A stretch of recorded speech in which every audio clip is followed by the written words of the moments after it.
بسم اللہ الرحمن الرحیم۔ درود ابراہیمی کی فضیلت۔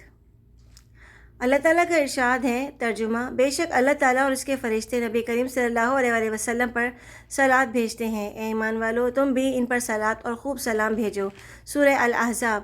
حضرت ابو ہریرہ رضی اللہ تعالیٰ عنہ سے روایت ہے کہ رسول اللہ صلی اللہ علیہ وسلم نے فرمایا، جو شخص مجھ پر ایک مرتبہ درود شریف پڑھتا ہے، اللہ رب العالمین اس پر 10 رحمتیں نازل فرماتا ہے۔ مسلم، نسائی، ترمذی۔ حضرت ابی بن کعب رضی اللہ تعالیٰ عنہ کہتے ہیں، میں نے عرض کیا، یا رسول اللہ صلی اللہ علیہ وسلم، میں کثرت سے درود شریف پڑھتا ہوں، اپنی دعا میں سے کتنا وقف درود شریف کے لیے وقف کروں؟ نبی کریم صلی اللہ علیہ وسلم نے فرمایا، جتنا تو چاہے۔ میں نے عرض کیا، 1/4 صحیح ہے؟ آپ صلی اللہ علیہ وسلم نے فرمایا، جتنا تو چاہے۔ میں نے عرض کیا، نصف وقت مقرر کروں؟ آپ صلی اللہ علیہ وسلم نے فرمایا، جتنا تو چاہے، لیکن اگر اس سے زیادہ کرے تو تیرے لیے اچھا ہے۔ میں نے عرض کیا، 2/3 مقرر کروں؟ آپ صلی اللہ علیہ وسلم نے فرمایا، جتنا تو چاہے، لیکن اگر زیادہ کرے تو تیرے لیے بہتر ہے۔ میں نے عرض کیا، میں اپنی ساری دعا کا وقت درود شریف کے لیے وقف کرتا ہوں۔ اس پر رسول اللہ صلی اللہ علیہ وسلم نے فرمایا، یہ تیرے سارے دکھوں اور غموں کے لیے کافی ہوگا اور تیرے گناہوں کی بخشش کا باعث ہوگا۔ ترمذی۔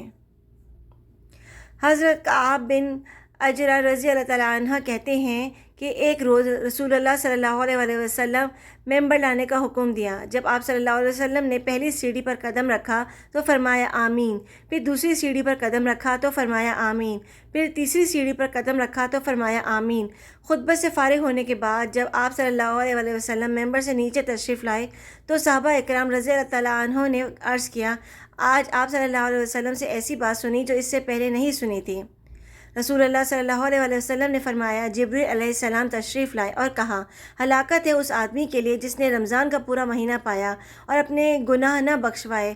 میں نے جواب میں کہا آمین۔ پھر جب میں نے دوسری سیڑھی پر قدم رکھا تو جبرائیل علیہ السلام نے کہا، ہلاکت ہو اس آدمی کے لیے جس کے سامنے آپ صلی اللہ علیہ وسلم کا نام لیا جائے اور وہ درود شریف نہ پڑھے۔ میں نے جواب میں کہا آمین۔ پھر جب میں نے تیسری سیڑھی پر قدم رکھا تو جبرائیل علیہ السلام نے کہا، ہلاکت ہو اس آدمی کے لیے جس کے سامنے اس کے ماں باپ یا دونوں میں سے ایک بڑھاپے کی عمر کو پہنچے اور وہ ان کی خدمت کر کے جنت حاصل نہ کی۔ میں نے جواب میں کہا آمین۔ حاکم۔ Thanks for watching. Please like and subscribe.